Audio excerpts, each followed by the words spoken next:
Hello, my name's Rob from the YouTube channel SwiftSlots, and welcome to a Pendle Slot Racing information tutorial. Now, some beginners may feel that the hardest part for them in making a resin kit or indeed a white kit is painting the body. Now, it is true that a lot of tools can make your life a lot easier. However, there are some products out there that I personally know work extremely well for a very low cost and negate the need for all those extra tools. So if you stay with me in this video, I will show you those tools and I will show you those techniques to get a really great finish on your new resin kit.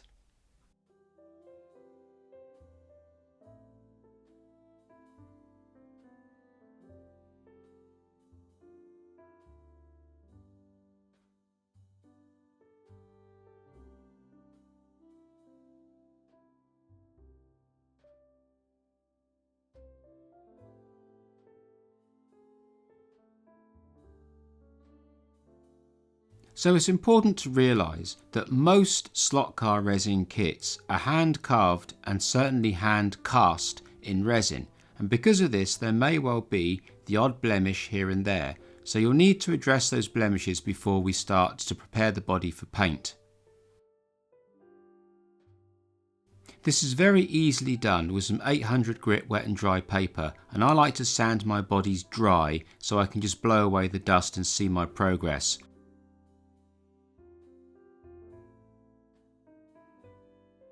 You can wrap the paper around a flat bar or a round bar depending on what you're sanding. You only need very light strokes because you're just tickling the surface just to remove those rough edges, and there won't be very many.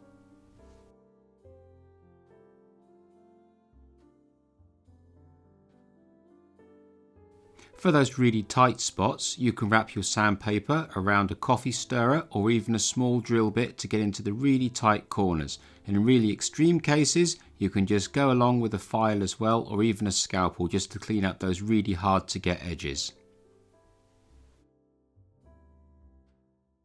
Just remember to go steady and go light, and when you've finished you can give the body a good scrub with the toothbrush just to get rid of all the dust out the corners so that you can progress on to the next stage. So once you're happy that the body is all nice and smooth on all the edges, you're ready to make a handling jig.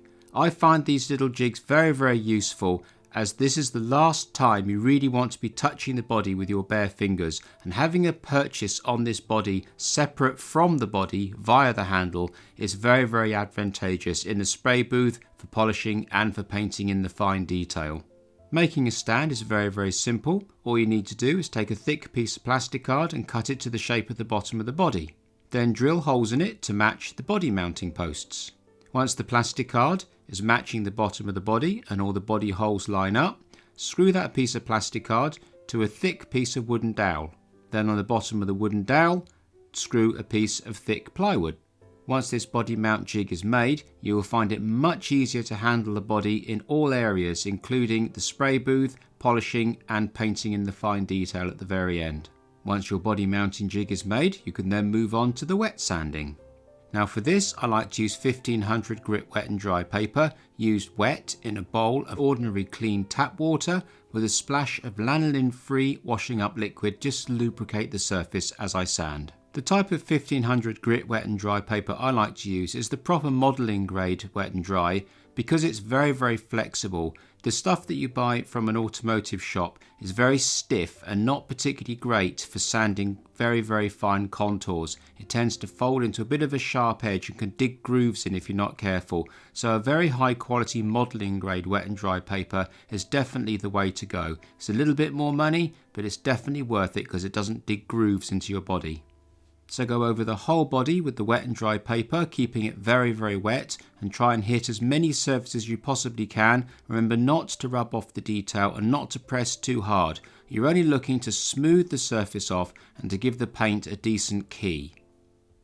Once you're happy that you've done everything you can with the 1500 grit wet and dry, you can then move on to the much finer Scotch-Brite pad. I like to use the very fine one and using it exactly the same way as the sandpaper, making sure you get into all the really tight corners that you couldn't feasibly get into with the sandpaper.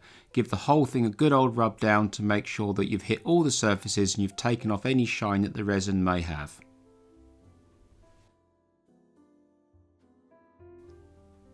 So when you're happy that you've got into all the corners with the Scotch-Brite pad, remove the body from the soapy water and put it into clean water, and then give it a good scrub with a clean toothbrush in the clean water. Then once you're sure that you've washed off all the residue, give the body a good dry down with a paper towel and then leave the body to dry overnight.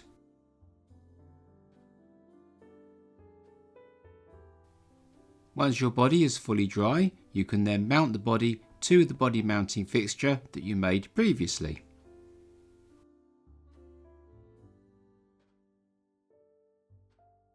So the paint I'm going to be using on this demonstration model are Tamiya rattle cans. They're easy to acquire, very easy to put on, and have a great finish when applied properly.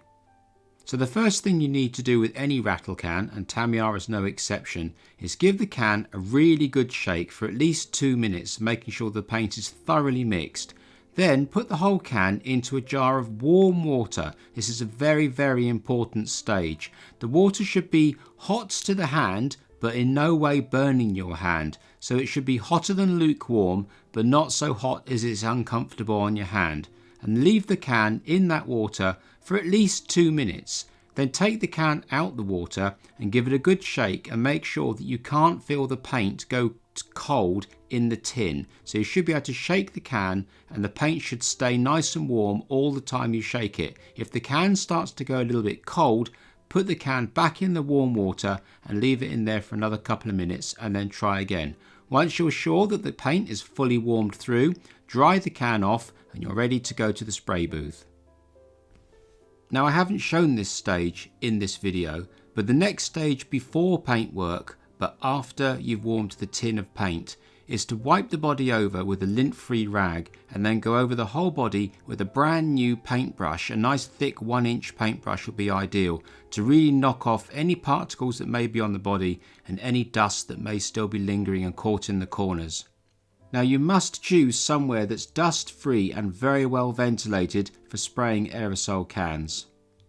So the way to spray primer is with long sweeping strokes. Do not start the paintwork halfway up the body. Make sure you start the can before the body and you finish the stroke after the body. Don't stop halfway through. So long sweeping strokes of light paintwork and work your way all over the body until you have a nice covering. You're not aiming for a cover coat on the first coat, you're just aiming for a dust coat. Once you're sure you've got the whole surface of the body covered in paint but only a dusting, put the body underneath a sealed container to keep the dust off and to allow the paint to tack off. After about half an hour or so, you're free to go back to where you can paint safely and apply another heavier coat. Then once you've got the full build coat on the model, you can go back to your cover and put the body under the cover for about another half an hour. And then repeat the process with the third and final coat of primer, making sure that all surfaces are well covered. When you're sure that all the surfaces are well covered, you can put the body back under your cover for about 24 hours to leave the primer to thoroughly dry. Once the primer is thoroughly dry, we want to go back to wet sanding. Now this time you want something like a 3000 grit wet and dry paper. 3 to 4000 grit is ideal, and this is purely to wet sand the body again in warm water without the dish soap, just to knock off any little tiny fine high spots that may be on the primer. You're not looking to really sand through the primer, you're just looking to polish the surface and get it nice and flat. In the event that you do go through the primer in the odd place, that's not a problem. Go back to the spray booth and give one generous coat to put the primer back on the surface. Not too much primer to make it run, but you don't really want to be putting on any more primer after this final coat. So make sure the primer goes on wet enough to flow, but not wet enough to run, but you hit all the areas that you just sanded through when you wet sanded. Once you're happy with your final coat of primer, put the body back under your cover and leave that again for another 24 hours. So for our top coat colour, we're going to use a TS7, which is a gloss cream white. All the Tamiya TS colours are absolutely ideal for their fine surface primer and give an exceptionally good finish very, very easily. The can is prepared in exactly the same way as you'll prepare your primer, by putting it into warm water and leaving it there for a few minutes and giving it a good shake and making sure the can is thoroughly heated through. Once you're happy that the can is thoroughly warmed through and dried, you can then go back to your spray area and start applying the top coat. Your first top coat should be applied very, very thinly and then removed from the spray area and put underneath your cover and left for about half an hour to tack off. After about half an hour, you can then take your body back to the spray area and apply a second coat, slightly heavier than the first coat, and then out of the spray area again and back underneath a cover plate. After about half an hour again, back to the spray booth for a third coat, again applying a little bit heavier than the second coat, and once you're sure that you've got a nice covering, take it back out the spray area and put it underneath your cover plate for another half an hour. After half an hour or so, take your body back to your spray area and apply a fourth coat, this time a little bit heavier than the third coat, and then take your body and put it back underneath the cover plate. After an hour or so of being underneath the cover plate for the fourth coat, you want to take the body out and inspect it. By this time you should end up with a really solid base of colour, hopefully. If you haven't got that really solid base of colour, go for a fifth coat, but try and focus on getting the body covered this time. You don't want to be putting on too many layers of paint, otherwise you're going to start losing detail. But you should have the full colour coat by the time you get to the fourth coat. That is the goal. Once you're happy with the surface finish of your top coat, you want to leave the car underneath its cover plate for at least 3 days. Some people say even a week. So about a week later, you should end up with a very, very shiny car body that looks absolutely superb, and you're now ready for the detail. Now there's a little bit of a trick here that I like to use, and that is to mask off all the areas I'm going to be painting by hand with Tamiya masking tape. Now Tamiya masking tape is not the cheapest tape in the world, but it is definitely the best tape in the world, and I strongly urge you to buy proper, genuine Tamiya masking tape. And I like to buy the 18mm wide roll stuff because it offers the best value for money. The way that I like to use my Tamiya tape is pull out a long length and lay it onto a clean surface, in this case a cutting mat, and with a brand new scalpel blade, cut 1mm wide strips, and then apply the strips around the areas that you want to paint. In this case, for example, I'm doing the rear window. Now this masking process will be exactly the same as if we were spray painting, only this time we're going to be hand painting, so you don't need to mask off excessively over the rest of the body, only focus on the areas that you want to change the colour of, again in this case the rear view window.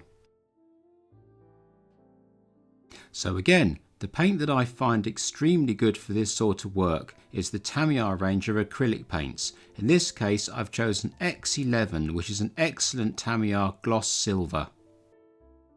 Also, to satisfactorily apply silver you need a very, very good quality paintbrush. In this case I've got a Games Workshop paintbrush, but a really high quality watercolour paintbrush from any art shop will also do the job.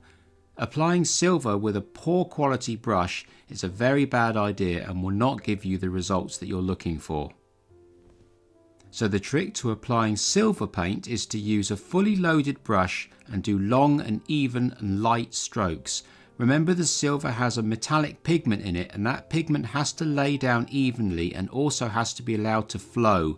So if you don't run nice long paintbrush strokes, you're not getting the metallics to flow properly, and certainly if you don't have the paintbrush wet enough. So keep the paintbrush nice and wet and keep the paintbrush light strokes and long strokes.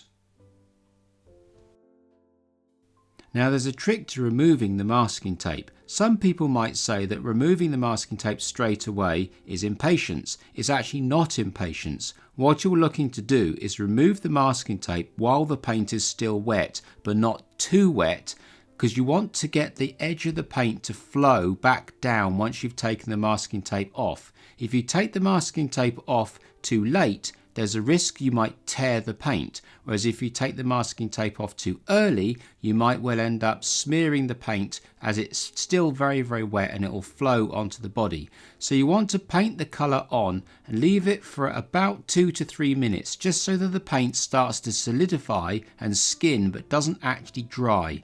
Then very carefully peel off the masking tape and keep the masking tape 90 degrees to the actual painted surface. That means that you tear the paint cleanly and you don't end up making it go all stringy. So you're actually cutting the paint with the actual masking tape. It's quite an art to get exactly right, but you'll get the feel of it very, very quickly when you peel off all the surrounding tape before you get to your actual masking tape line. So you can practice on the piece of waste tape and see how the paint is tearing, and if you're satisfied that it's tearing cleanly, you can then take off the actual proper masking that's right up against the paint line you want to keep.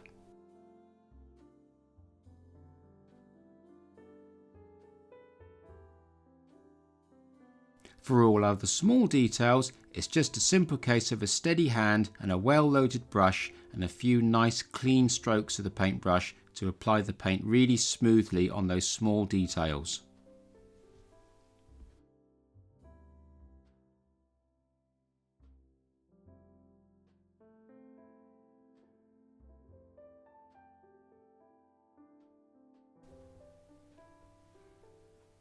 For large areas like bumpers that are very hard to mask around the edge of the body, you're best off just doing it by hand. Just get stuck in with a fully loaded brush and remember those long sweeping paintbrush lines and keep the paint flowing and keep it wet. Remember not to dwell too long with silver, because silver tends to skin off and then all the metallics start to drag. So you really want to get the paint on and get out of there. If you think you've got it wrong and you need to go back again, let the paint thoroughly dry and then go in for a second coat over the top to either thicken up the paint or add on more layers. Don't be tempted to keep on going over the same area twice while the paint is still wet, because once those metallics start to settle, all you'll do is drag them up from the surface and make a mess. So if you don't think you've hit it all in one go, that's great. Leave it alone and then come back to it in a few hours time when that layer is dried and go over the top of a fresh layer with a fresh coat of paint. Don't go over the same piece of paint twice when it's wet. So here is a secret weapon that I like to use, Tamiya panel liner, in this case black. It's extremely good for getting into grills and door shut lines. So for this example, I'm showing you how to do it in the grill, but you can equally do it around the bonnet lines and boot lines and door shut lines. You simply take the paintbrush that comes in the lid of the panel liner and apply it to the groove you want to make black. Allow the panel liner to dry for about half an hour. If there are any marks left after you've used the panel liner on areas that you don't want the panel liner on, that can be simply cleaned off with automotive paint renovator. Something like T-Cut or a polishing compound. Apply a very, very small amount on a cotton earbud and gently wipe the area that you don't want the panel liner on. This won't take very long and the panel liner will come off very, very easily. And then simply buff the body with a soft cloth. And what you'll end up with is a lovely black line in all the little recesses that you want a black line in.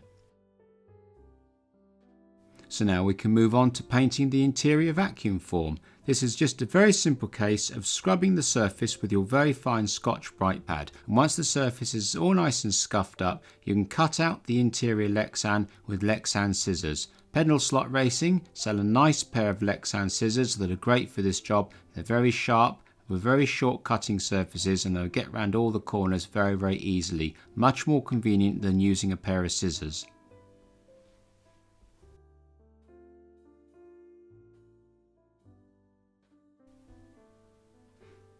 And once you have your interior all cut out, you can go back to your spraying area with your can of Tamiya surface primer and give the surface of the interior a dusting of primer. You don't need to go mad, you only need to colour it. You're just looking for a colour, not necessarily a covering.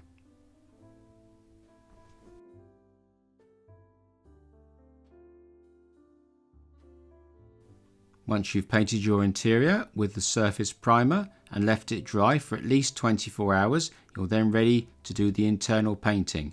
I like to use these Warhammer acrylic paints. They're extremely good and non-toxic, have a very strong pigment and go on very easily, again using good quality paint brushes. You can paint the interior whatever colour you like. However, for a convincing flesh tone, Warhammer do an exceptionally good range of colours specifically made for flesh tone. So the idea here is you lay down your basic flesh tone colour and then simply ink over the top with a contrast ink, and just in these two processes alone you can get a really good skin tone. The way you would apply the ink is simply load up your brush with some ink and then daub it all over the flesh tone. Then you can wick away the excess ink with the paintbrush and move the ink around to give all the correct shadings in all the right places. You can't really get this stage wrong, as you can move the ink all over the place to wherever you want it or don't want it until you're happy. Once you're happy, you can let the whole thing dry.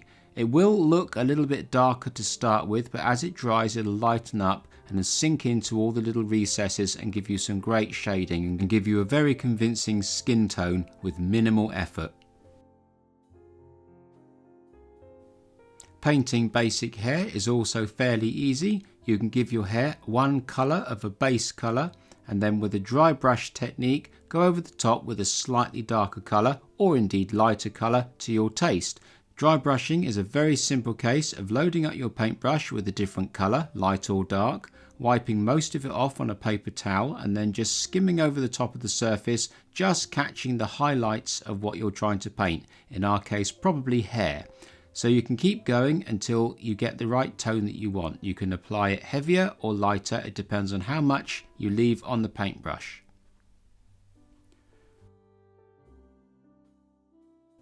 Warhammer paints are exceptionally good for doing this, as that is what they have been designed for. So I find that Warhammer paints are an excellent paint to use on your interior cockpits and cabins.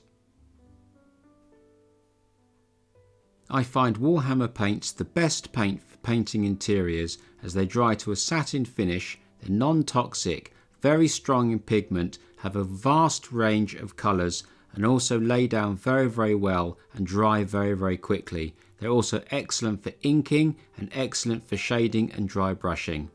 Warhammer paints are also very good for painting seats and shaded areas. And when you're finished painting your interior, it should look something like this. Now this is by no means the best example in the world, but it only took about half an hour to do and gives a very acceptable finish through the windscreen of a car. Now, not strictly paintwork, but a great tip for holding in your window and interior sets is aluminium foil tape. It's very sticky and very compliant. You can buy it from any DIY or hardware store. And here is the finished model that we've been working on in this video. And just to summarise, you used a Tamiya Fine Surface Primer, a Tamiya TS Gloss Coat, X11 for the silver, X6 and X7 for the orange and red marker lights, and a bit of Tamiya panel liner for the front grille. And for the interior, we've just used a selection of Warhammer acrylic paints.